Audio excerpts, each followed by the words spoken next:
Hi everyone, Anthony Zutano here, the internet's busiest music nerd. Makes my lips itchy.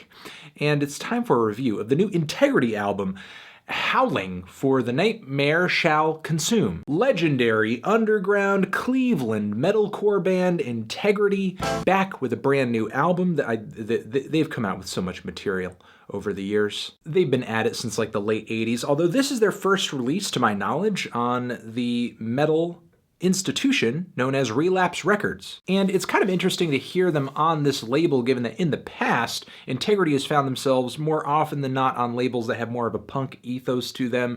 Death Wish, Victory Records, A389. But I think it's all kind of indicative of the direction the band is going in on this album. The band's hardcore punk roots don't so much dominate and dictate the songwriting and performances on this album. This is truly Integrity's heaviest and most dynamic and most patient and most metal album so far. The band's punk aggression is still here on a lot of the tracks, but not to the same primal Cro-Magnon intensity as their past work, especially Systems Overload or Humanity is the Devil. This album doesn't even center around the chunky, brutal, heavy mid-2000s metalcore riffs that dominated their To Die For album, a record that I love. But it kind of stands out like a sore thumb in their discography because instantly they went on to drop a series of albums that were way more rough around the edges, more frenzied, chaotic, but also darker and more experimental too. Howling for the Nightmare Shall Consume is a different beast though. The production is heavier, it's clearer,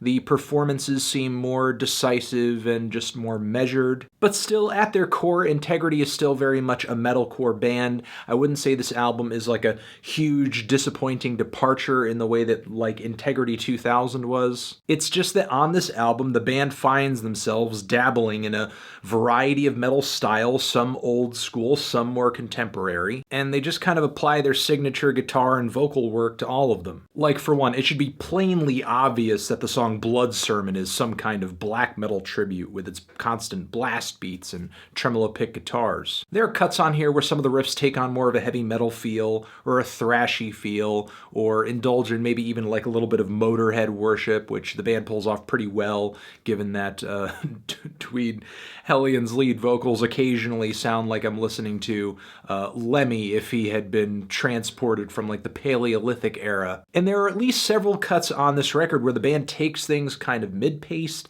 even slow, very heavy, almost sludgy, with an emphasis on these large, patient riffs and then throwing these soaring anthemic guitar leads and solos on top. And this is not the first time the band has experimented with slow, more subtle instrumentation. The song Before the World Was Young comes to mind. But Integrity really goes the distance on these tracks, with a lot of songs on this thing like stretching out around the 7-minute mark. And all of them build up to essentially a 48-minute album, and that's not even counting the 10 additional minutes of bonus tracks on this thing. The band is really trying to write like a little bit of an epic of sorts on this record, while simultaneously not really sticking to their usual sound. I've never heard a band that simultaneously felt like they were trying their hardest, but also were beyond giving a fuck. And while I do admire the attempt, a good chunk of it though, I am a little unfazed by it, because unfortunately, while I have enjoyed some longer Integrity tracks in the past, I don't think the band really has the finesse to keep these sorts of songs interesting for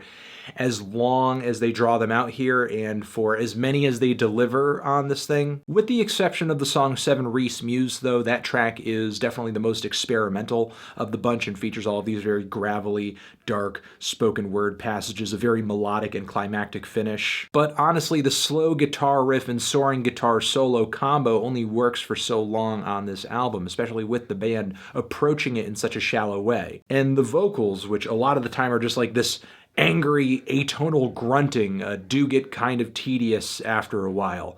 As I was listening to some of these tracks, I was just kind of wishing, like, man, I really would like to hear maybe what Scott Kelly of Neurosis would do over this track, or like Matt Pike of High on Fire would do over this track, which is kind of weird because they're not even super dynamic vocalists. I mean, they're kind of similar in their guttural sort of tone, but I know they would have found a way to sing more sensibly over these riffs. Don't get me wrong, I think Hellion's vocals work really well over the sonic mayhem of Integrity's recent work, their old stuff too, but without all cylinders sort of firing underneath his voice on a lot of these instrumentals, it just kind of seems like he's screaming into an abyss that he's not really getting much out of. Because when his singing is placed over the driving heavy metal riffs of Die With Your Boots On, like the performance, just everything about that track is so much more gratifying. It's adrenaline pumping, it's blood boiling. The points on this record where the band was really sticking to their guns is essentially where it worked the most for me, with a few notable exceptions like String Up My Teeth, which might be my favorite cut on the entire record and is going to stick out to any listener of this album for the mere fact that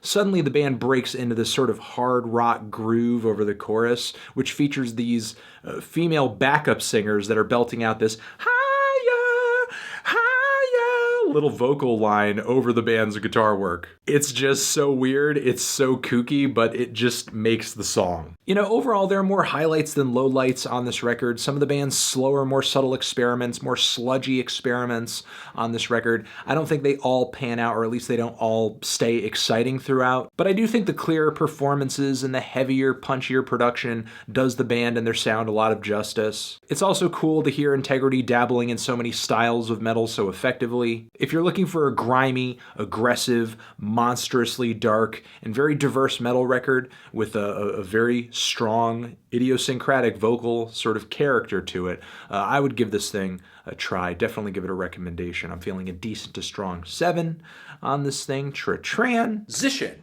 Have you given this album a listen? Did you love it? Did you hate it? What would you rate it? You're the best. You're the best. What should I review next? Hit the like if you like. Please subscribe. And please don't cry. Just leave an angry comment in the comments if you're angry. Over here to the side of my head is a Converge review. Check out this Converge review over here.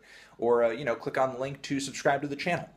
And that's going to be it. I will catch you guys in the next video. Integrity, Howling, forever.